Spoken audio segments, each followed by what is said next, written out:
NET Brazil. Hey, It's a Cara. pleasure to talk to you guys. Lovely to talk to you. Nice necklace. Thank you. Sorry, Trim, but that is my favorite I mean, English, so... listen, I get it. God, sorry, your background is so cool. The birds are flying. Yes, moving. Whoa, Oh, we have matching wow. backgrounds, but yours moves. Also, I'm glad you like it. Outfit, hi. Yes, I must confess that is my favorite English, so it's for you. Here we are. Thank you. I appreciate it. This is for you. Beautiful flying yes. gargoyles in the back. I love the background and I love your necklace, the ankh. I love that. Are you in full cosplay Thank you. as Death, or is it just a black t-shirt, a black shirt thing, top? Yes, a couple years ago I got dressed as that, but today is just a tribute. Okay.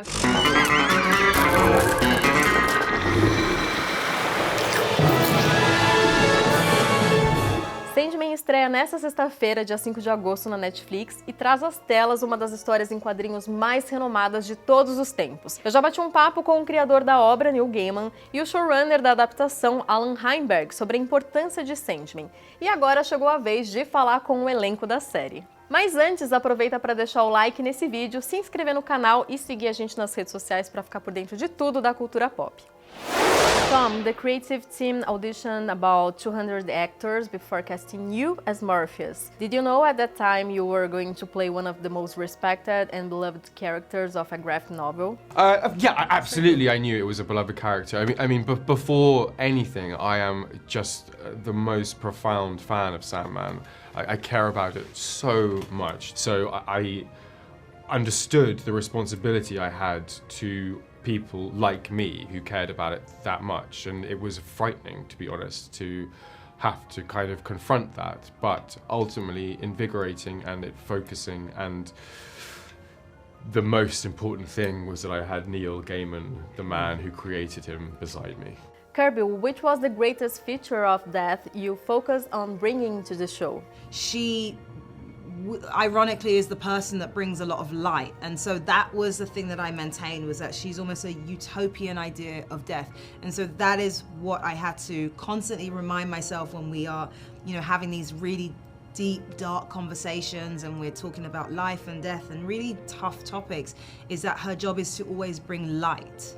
Vanessa, how was it to play someone so important to Morpheus' development?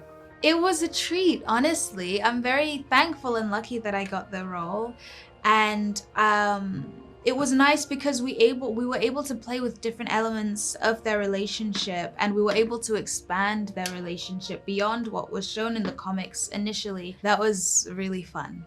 Boyd, you had the duty to bring to life a nightmare. How was it? Well, yeah, I'm the creation in the Matrix of a nightmare in the dreaming world, who was really almost like an indentured servant or some type of prisoner or slave that was just working and doing these deeds of Morpheus. And so when he breaks free into the waking world, he becomes this patron of the saints to the serial killers, and almost has his world flips upside down, and he's now adored almost like a cult figure or this guru to these spiritual people. We can expect very familiar traits to the Constantine that we know. Her pragmatic, cynical, foul-mouthed, roguish. I tried to bring was a real, someone who is very quite tortured and very lonely and wounded, because obviously by nature of her business she has to walk alone, which is of huge cost. But yeah, so it should feel very familiar, but walking in a different coat. And how was it to work with Gaiman? I mean, it was just glorious. Incredible. You know, the key points about this whole experience is that this isn't a project that he handed over. Like, he was a protagonist in every moment of its inception, creation, and the making of it, and was a guide and a teacher and just an incredible ally to have. I think what is just beautiful, amazing, and incredible about Neil's work is these characters are so rich. We understand them, we love them, we know who they are, we know their intentions. What do you like most about the Endless story? And I feel like it's really timeless, and for everyone, you can come to this at whatever point in your life, wherever you are, and relate and understand and want to explore more. So I'm really excited that this will open up a new world for lots of people.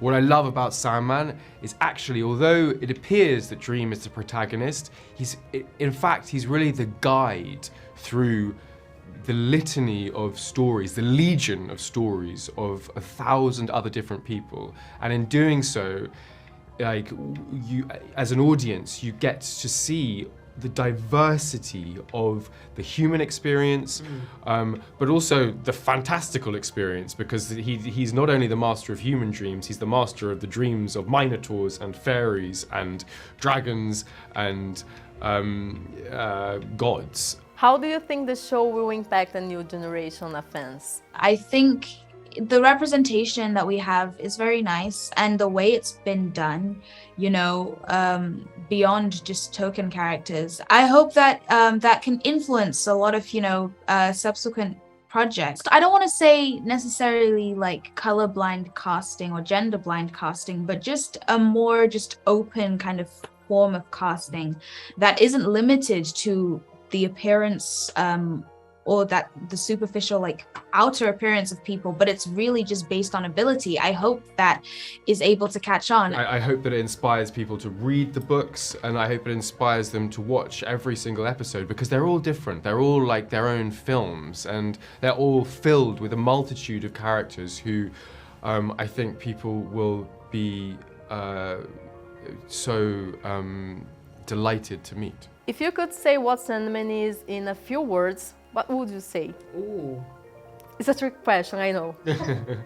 I would say Sandman is a dark, fantastical, epic quest. Epic fantasy adventure. I think that's what I would say. The exploration of the unconscious mind. Abandoned them. Had they so little faith in me?